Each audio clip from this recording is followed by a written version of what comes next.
സംസ്ഥാനത്ത് വീണ്ടും കാട്ടാനാക്രമണത്തിൽ ഒരാൾ കൊല്ലപ്പെട്ടു. പാലക്കാട് മുണ്ടൂർ കയറംകോട് സ്വദേശി അലനാണ് മരിച്ചത്. കൂടെയുണ്ടായിരുന്ന അമ്മ വിജിക്കും ആക്രമണത്തിൽ സാരമായി പരിക്കേറ്റു. സച്ചിൻ വള്ളിക്കാട് വിവരങ്ങളുമായി ചേരുന്നുണ്ട്. സച്ചിൻ, ഇന്നലെയായിരുന്നു ഈ ഒരു സംഭവം ഉണ്ടായത്. അപകടത്തിൽ പരിക്കേറ്റ അലന്റെ അമ്മ ഇപ്പോഴും ആശുപത്രിയിൽ തുടരുകയാണ്. അതേസമയം തന്നെ വലിയ രീതിയിലുള്ള പ്രതിഷേധമാണ് അവിടെ നടക്കുന്നത്. DFO ഓഫീസിലേക്ക് CPIഎമ്മിന്റെ നേതൃത്വത്തിൽ പ്രതിഷേധ മാർച്ച് രാവിലെ ആരംഭിച്ചിരുന്നു. ഇതുൾപ്പെടെയുള്ള വിവരങ്ങൾ.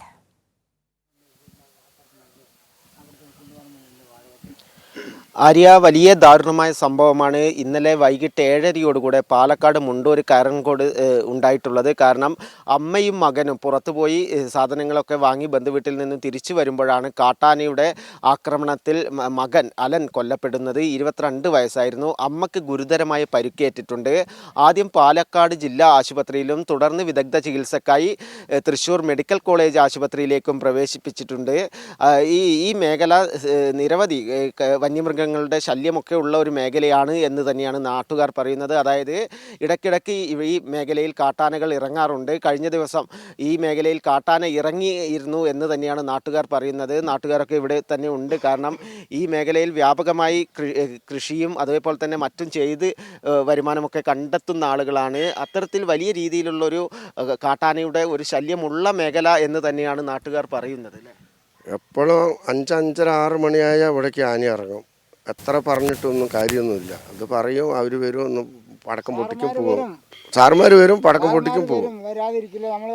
വിളിച്ചാൽ അപ്പം തന്നെ വരും, എല്ലാം ഇതാവും. പിന്നെയും വരും, ഇതാവും. അതേമാതിരി ഇതിൽ വന്നിട്ടാണ് ചക്കയിട്ട് തിന്ന് അങ്ങോട്ട് പോയിട്ടാണ് പോയി ചവിട്ടിയത്. യഥാർത്ഥത്തിൽ എന്താ സംഭവിച്ചത്? അവരവിടെ നിന്ന് വന്നുകൊണ്ടിരിക്കുന്ന സമയത്ത് ഇതിന്ന് ചക്ക തിന്നിട്ട് അങ്ങോട്ട് ഇറങ്ങലും അവരെ പിടിക്കലും ഇതാണ് സംഭവിച്ചത്. 5 മണി 6 മണി ആയാൽ അവിടെ ആന ഇറങ്ങിയിരിക്കും. പകലാണെന്നില്ല, അത് എപ്പോഴാണെങ്കിൽ ആനയ്ക്ക് തോന്നി അപ്പോൾ ഇറങ്ങി വന്നിട്ടുണ്ടാവും. പല പ്രാവശ്യം പെട്ടിട്ടുണ്ട് ആൾക്കാരുടെ ഇടയിൽ. പക്ഷെ പകലാകുമ്പോൾ ഓടിയിട്ടും ഇതായിട്ട് പോയി. രാത്രി 7 മണിക്ക് ആര് ശ്രദ്ധിക്കുന്നത്? അവർ പിന്നാലെ വന്ന് പിടിച്ചു എന്നാണ് പറയുന്നത്.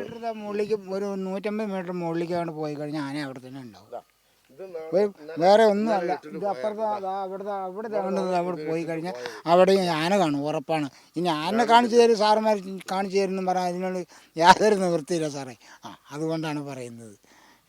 ആര്യ, ഈ ദൃശ്യങ്ങളിൽ കാണുന്നത് പോലെ തന്നെ ഈ പ്ലാവിൽ നിന്ന് ഇന്നലെ ചക്ക ആന ഇട്ടതിന് ശേഷമാണ്, ചക്കയുമായിട്ടാണ് ആന അലനെയും അമ്മ വിജിയെയും ആക്രമിച്ചത് എന്നാണ് നാട്ടുകാർ പറയുന്നത്. ആ ചക്കയുടെ അവശിഷ്ടങ്ങളൊക്കെ ഈ താഴ്ഭാഗത്തൊക്കെ കാണാൻ വേണ്ടി സാധിക്കും. ഈ സംഭവം നടന്ന ഭാഗത്തും ചക്കയുടെ പകുതി ഭാഗം ഈ മേഖലയിലും കാണാൻ വേണ്ടി സാധിക്കുന്നുണ്ട്. കാരണം ഇന്നലെ ഈ മേഖലയിൽ ശക്തമായ രീതിയിൽ വൈകിട്ടോടുകൂടെ മഴയുണ്ടായിരുന്നു, ശക്തമായ കാറ്റും മഴയും ഉണ്ടായിരുന്നു എന്നാണ് നാട്ടുകാർ പറയുന്നത്. അതിനാൽ തന്നെ ഇത്തരത്തിൽ ആന ഈ പ്രദേശത്ത് ഇറങ്ങിയത് പെട്ടെന്ന് ആർക്കും മനസ്സിലാക്കാൻ വേണ്ടി സാധിച്ചിരുന്നില്ല. അതിനാൽ തന്നെ ഈ അമ്മയും മകനും 7:30 ഈ ദൃശ്യങ്ങളിൽ കാണുന്ന ഈ റോഡിലൂടെയായിരുന്നു നടന്ന് വീട്ടിലേക്ക് വരികയായിരുന്നു.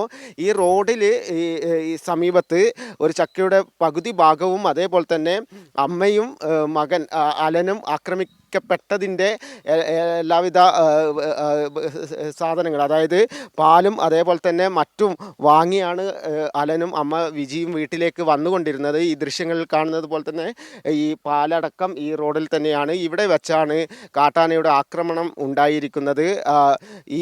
ഇവിടെ നിന്നും അലനെ കാട്ടാന വലിച്ചെറിയുകയായിരുന്നു എന്നാണ്. നാട്ടുകാരുടെ ഭാഗത്തു നിന്നും വലിയൊരു പ്രതിഷേധം തന്നെയാണ് കാണാൻ സാധിക്കുന്നത്. ഈ വിഷയത്തിൽ ശാശ്വത പരിഹാരം ആവശ്യപ്പെട്ട CPIഎമ്മിന്റെ നേതൃത്വത്തിൽ മുണ്ടൂരിൽ ആരംഭിച്ച ഹർത്താൽ പുരോഗമിക്കുകയാണ്. ഒപ്പം മരിച്ച അലന്റെ പോസ്റ്റ്മോർട്ടം നടപടികളും ഇന്ന് ആരംഭിക്കും. സച്ചിൻ വള്ളിക്കാടാണ് വിശദമായ വിവരങ്ങൾ നൽകിയത്.